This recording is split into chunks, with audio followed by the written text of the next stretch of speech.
Once again, this is Jose Trujillo. I'm a fine art artist. I'm coming to you from a corner of my art studio to solve another one of those riddles. those enigmas in the art world. So the question is, why do I have to prime my canvas? And a lot of people ask this because, of course, when you get a canvas right from the store, I'm going to use this example. This is a canvas board or canvas panel, right? This is the canvas adhered to a solid surface.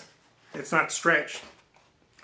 When you buy it from the store, it should really, for the most part, it already comes primed, right?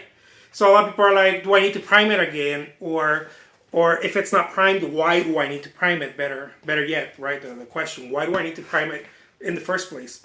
Very simple. When paint is applied to the canvas, there's a reason why we use canvas, right? One of the reasons is because it's cloth, right? It's weaved.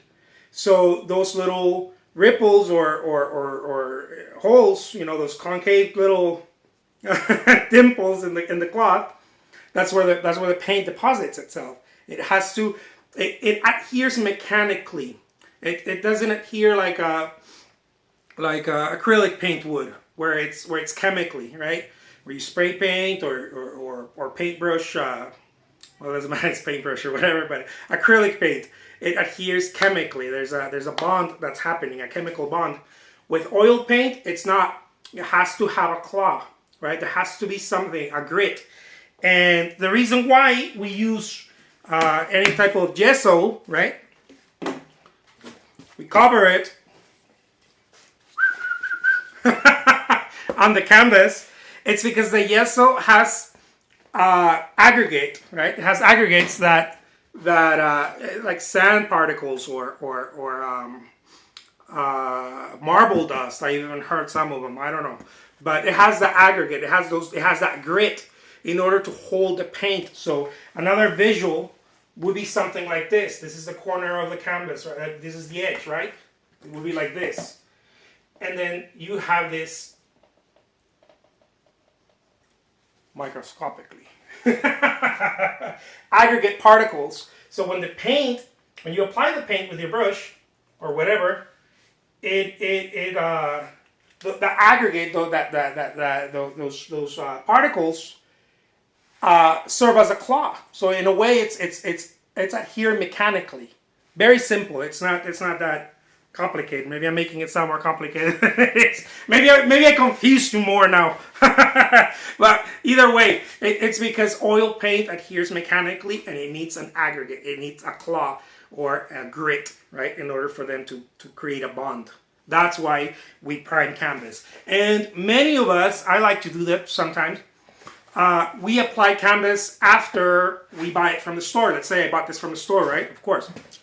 It already has a it already has prime. It's been primed. It has gesso, right? It's been primed already. But many times when they reproduce some mass market or whatever, they use thin coats, or maybe the gesso it's not as good, or maybe it's too rough or whatever. So what many artists tend to do, I certainly do it with some of my paintings, is add another coat, at least one or two more coats, and your paint, I mean, as soon as you pass the brush, it stays there. See, because another thing that happens is that when you don't have enough gesso on your surface, in this case your canvas, when you dip your brush or you're using your oil, I'm talking about oil paint here, okay?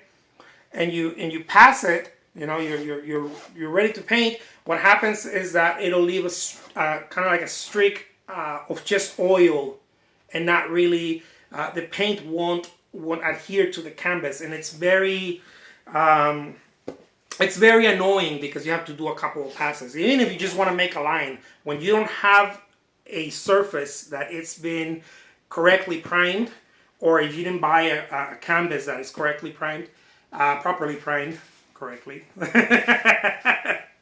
then you're gonna have those you know, kind of irritations, like, oh man, I just did that line, I have to do it again until the color stays there. Another way to fix that problem is use better paint too. All right, I'll leave you with that. That is why you prime canvas. My name is Jose Trujillo. I'm a fine art artist. Thank you so much for watching. Till next time.